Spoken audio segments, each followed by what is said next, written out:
Hello, everyone, and welcome back to the last segment of the day and the week here on the GSMC Fantasy Sports Podcast. We talked about some potential wide receiver sleepers at the position, but now we're switching over to the busts here.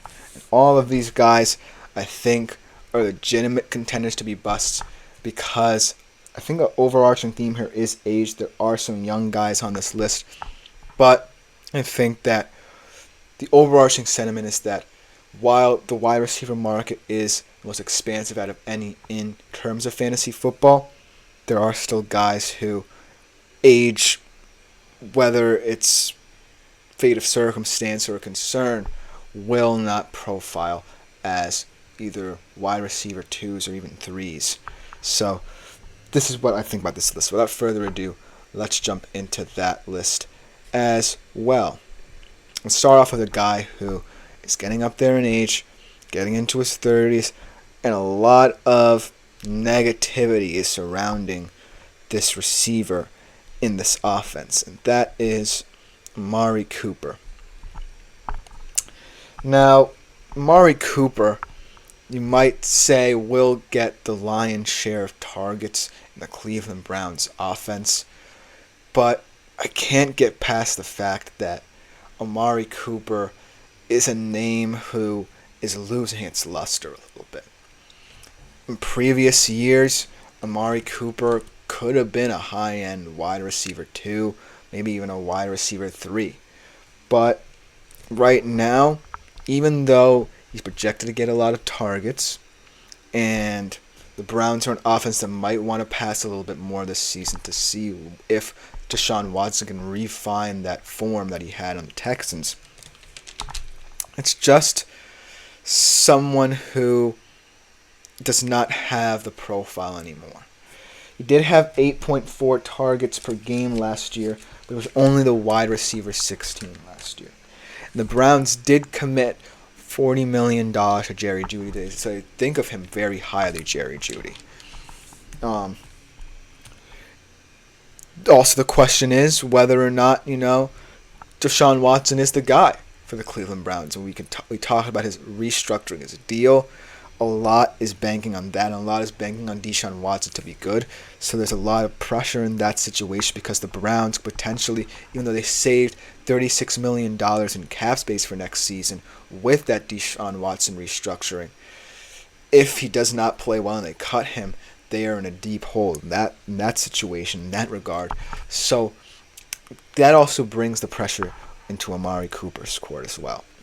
I'm looking for Amari Cooper to at least have one decent game, but I don't necessarily think this will be a season to remember for him either. In terms of fantasy, I think that maybe you stream him for 1 or 2 games. That's the best I can say about Amari Cooper right now, because his age, his offense, and the whole situation around the Browns as a whole gives me pause. But moving on to another older guy, or another older wide receiver, in a very competitive wide receiver room, might I add, in Keenan Allen.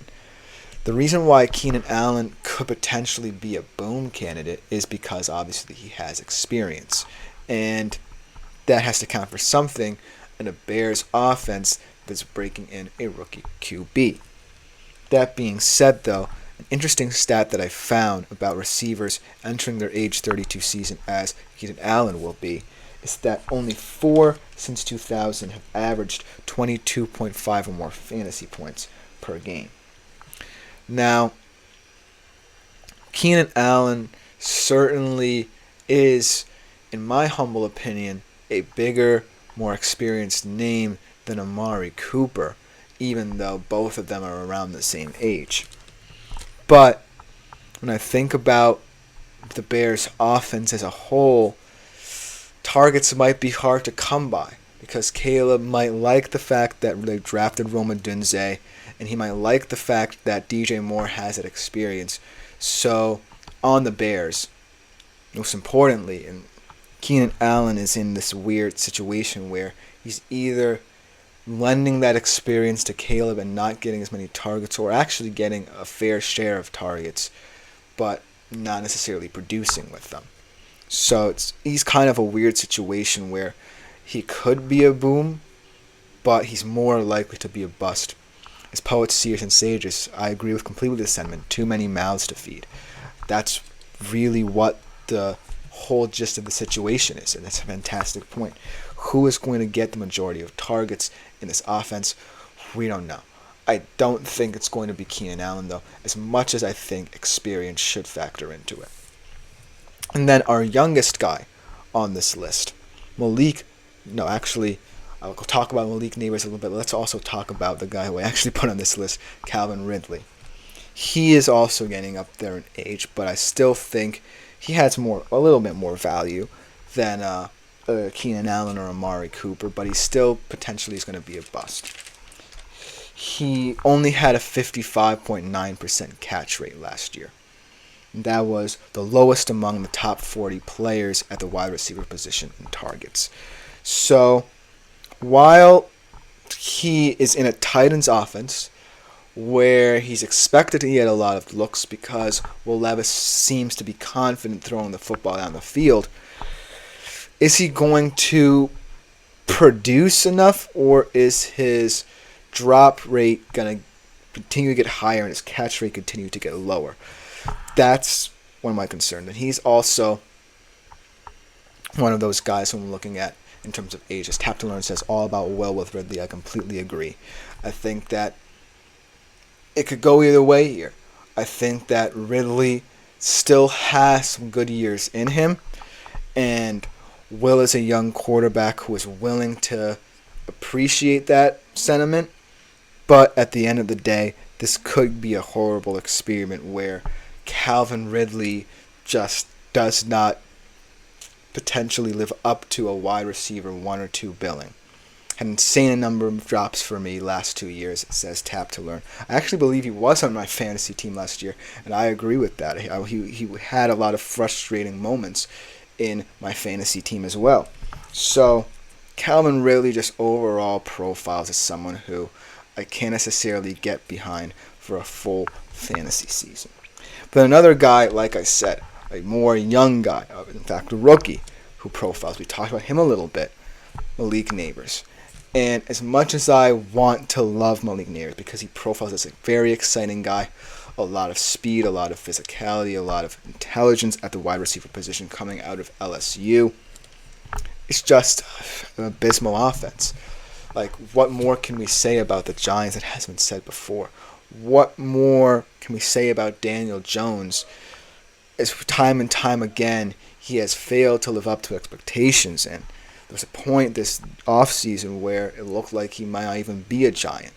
So it just is so concerning to see a promising rookie go into a situation, be expected to deliver in that situation, and might not even live up to it. Entirely not his fault, and have it be not entirely his fault. So it's just really frustrating with a guy like Malik Neighbors, because if you are on any other team in the NFL, I would say that in that landscape of fantasy, he would be a high-end wide receiver 2 or 3. But because he is on the Giants, and we talked about the media aspect of that as well.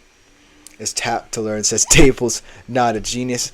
I love Dable. I love his play calling. He has a high pedigree. He did help Daniel Jones that one year they made the playoffs, his first year as their head coach. But at the end of the day, how long is this whole Daniel Jones thing going to continue? I just think that, like I said before, the media aspect of it playing in as well is just another thing that I can't get past. And all the pressure now on Malik Neighbors as a rookie, as the presumptive quote-unquote wide receiver 1 that Daniel Jones needed, is just a little bit too overwhelming if I'm a fantasy football manager. And I'm not saying that he can't become, down the road, a valuable asset in fantasy.